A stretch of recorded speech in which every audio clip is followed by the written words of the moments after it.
70 के दशक में और उससे पहले लोग मीठा बहुत खाते थे। 5-5 किलो गुड़ शक्कर लोग खा जाते थे, और अब वो बाल्य अवस्था में भी बच्चों में भी आने लग गया है।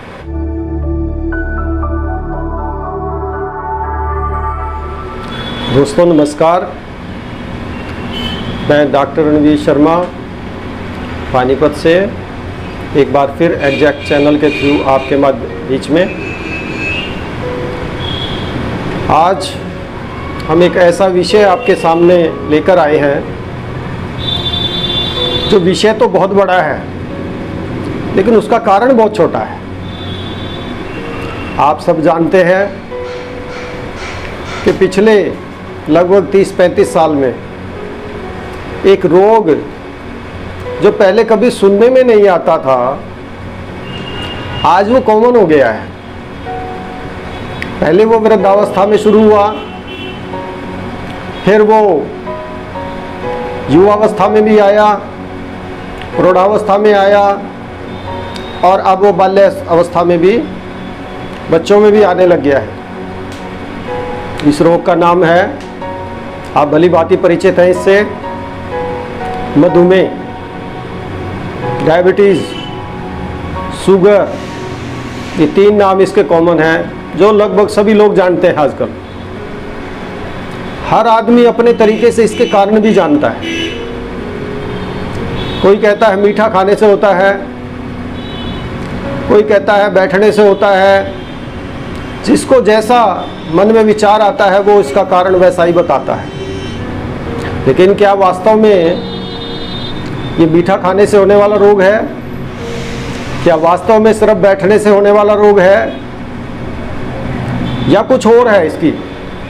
इसके पीछे रहस्य जो है उसको मैं आज आपके सामने एक्सपोज करूंगा। आप अगर पीछे थोड़ा सा जाएंगे, आप पाएंगे कि पीछे जो 70 के दशक में और उससे पहले लोग मीठा बहुत खाते थे। 5-5 किलो गुड़ शक्कर लोग खा जाते थे, लेकिन शुगर तो नहीं होता था किसी को। उसके साथ पौष्टिक डाइट भी लेते थे, तब भी उनको शुगर नहीं होता था। जो लोग दुकान वाले थे, आढ़ती थे, जिनकी दुकानें थी, वो लोग बैठक भी रखते थे, लेकिन शुगर तो उनको भी नहीं होता था उस समय में। तो बाद में ऐसा क्या हुआ कि पहले वृद्धावस्था में लगभग हर 10वां आदमी शुगर से पीड़ित हुआ, मधुमेह से पीड़ित हुआ। उसके बाद वो फ्रीक्वेंसी बढ़ती चली गई। उसके बाद प्रौढ़ावस्था, युवावस्था और बाल्यावस्था। इवन आजकल कुछ सालों से तो यहाँ तक नौबत आ गई कि बच्चा जो पैदा होता है वो भी कई बार पैदा होते ही शुगर से पीड़ित होता है। मतलब गर्भ में ही उसको शुगर हो जाता है, गर्भ में ही उसको मधुमेह हो जाता है। उसकी जो माँ है, प्रेगनेंसी समय में, टाइम में ही उसको शुगर हो जाता है। तो क्या अजीब, मतलब इसका एक प्रारूप है। और हमारे यहाँ जो आज की साइंस है, या आज मॉडर्न जो आधुनिक जो मानसिकता है, वो कहाँ तक सीमित है? यहाँ तक सीमित है कि मीठा खाने से शुगर हो जाता है। अरे भाई, मीठा खाने से होता तो पहले भी होता। तो इसका राज क्या है? तो इसका राज छुपा है हमारे पाचन क्रिया में। हमारी जो जठराग्नि है, हमारी जो डाइजेस्टिव पावर है, उसमें इसका राज छुपा है। अब डाइजेस्टिव पावर किसको कहते हैं, जठराग्नि किसको कहते हैं, पाचन शक्ति किसको कहते हैं, ये विषय है विचारने का। पाचन क्रिया के लिए मुख्यतया आहार नली, जिसको हम एलिमेंट्री कैनाल बोलते हैं, दूसरा यकृत, जिसको हम जिगर बोलते हैं, तीसरा पैनक्रियास, जिसको अग्नाशय बोलते हैं।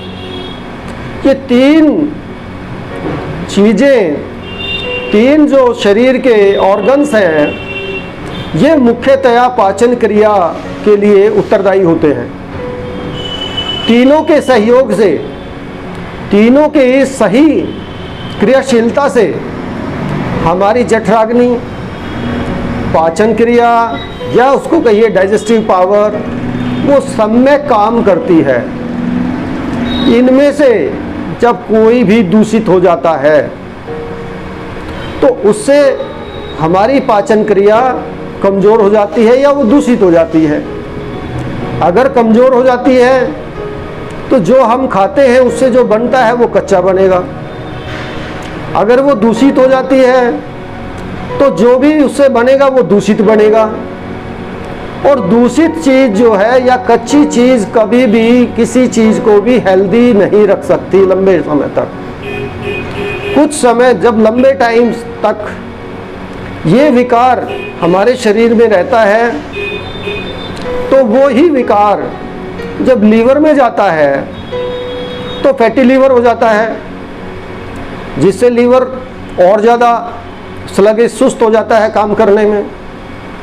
वही विकार जब आंतों में रहता है तो हमें जो आजकल रूटीन में एक रोग चला हुआ है जिसका बहुत कम लोग इलाज कर पाते हैं, अमीबाइसिस, कि आदमी 3 बार 4 बार लेटरिन जाता है लेकिन उसके बाद भी उसको फ्रेशनेस फील नहीं होती, पेट भारी रहता है, गैस बनती रहती है। इस तरह के अनेक लक्षण इससे हो जाते हैं। तीसरा जो इसका पार्ट है, जो पैनक्रियास, पैनक्रियास अग्नाशय मतलब अग्नि का स्थान, जिसका जूस जब आंत में जाता है तो खाना पचाने में वो पूर्ण रूप से सहयोगी होता है। साथ में ये जो अग्नाशय है, ये एक इंसुलिन नाम का हार्मोन भी बॉडी में सिक्रेट करता है जो डायरेक्ट ब्लड में जाता है। और जब वो ब्लड में जाता है तो उसका सीधा काम होता है शुगर का, स्टार्च का, ग्लूकोज का को मेटाबॉलाइज करके और उससे उसको एनर्जी में ट्रांसफ़र करना, एनर्जी में उसको बदल देना, जिससे ऑक्सीडेशन और जिससे हमारी बॉडी के अंदर जो क्रियाएं हैं, प्रोटीन सिंथेसिस है या एनर्जी है, ऊर्जा है, वो बॉडी को मिलती है। लेकिन जब पहले बताए हुए जो 2 कारण हैं, दूषित अग्नि और मंदाग्नि, जहाँ अग्नि धीमी पड़ जाती है, उससे जो दूषित जो द्रव्य पैदा होता है, उससे अग्नाशय के दोनों जो फंक्शन हैं, एक जूस जो वो डायरेक्ट आंत में भेजता है खाना पचाने के लिए, और दूसरा जूस जो वो ब्लड में भेजता है ग्लूकोज के मेटाबॉलाइज के लिए, मोलिज्म के लिए, तो दोनों ही क्रियाएं उसकी मंद पड़ जाती हैं। और जिससे जो शुगर है ब्लड के अंदर वो पूरी तरह से मेटाबॉलाइज नहीं होता और उससे पूरी एनर्जी नहीं बनती, जिसकी वजह से हमारी बॉडी, हमारे ब्लड के अंदर बहुत सारे बदलाव हो जाते हैं, कुछ चेंजेस हो जाते हैं, जिससे हमें भिन्न भिन्न प्रकार की परेशानियों का सामना करना पड़ता है।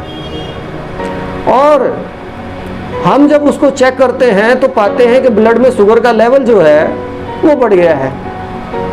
तो हम जब इलाज के लिए कोशिश करते हैं तो सिर्फ कोशिश ये करते हैं कि ब्लड में जो शुगर का लेवल बढ़ा है उसको कम किया जाए, जबकि उसका जो ओरिजिन है, उसका जो बेसिक कारण है, बेसिक रीज़न है, उसको हम कभी भी ध्यान में नहीं लेते। तो इसलिए मैं आज आप लोगों को इस वीडियो के माध्यम से एक बात ये बताना चाहता हूँ कि शुगर या इस तरह के जो भी आजकल असाध्य माने गए रोग हैं, इनके अंदर अगर हम अपनी पाचन क्रिया को केंद्र में रख के चिकित्सा करें, अगर शुरू में ही हम अपनी जठराग्नि पर ध्यान दे लें तो ये रोग असाध्य अवस्था में जाने से बच जाएंगे। तो इसलिए इस चीज़ को, इस वीडियो को ध्यान से देखें, मनन करें और इसका चिंतन करें। ये बहुत, मैं एक गुड रहस्य आप लोगों के सामने मैंने रखा है, तो और इससे सीखें कि हमें इन असाध्य रोगों से आगे कैसे बचना है, शुगर से हम कैसे बच सकते हैं। इसके आगे और भी मैं इसके जो बेसिक, जो मोटे मोटे कारण हैं वो मैं आपके सामने रखूँगा, और कैसे आप बचोगे उसके सीधी सीधी बातें भी मैं आपके सामने रखूँगा अगले किसी वीडियो में। तो उसके लिए आप थोड़ा सा इंतज़ार करें, और मैं इसी कामना के साथ, इसी भावना के साथ कि आप इन वीडियो से बहुत अच्छी कोई सीख लेंगे, जिससे आपके स्वस्थ रहने में बहुत बड़ा एक सहयोग मिलेगा। बाकी मैं आगे आपके लिए ये सब प्रयास करता रहूँगा। धन्यवाद।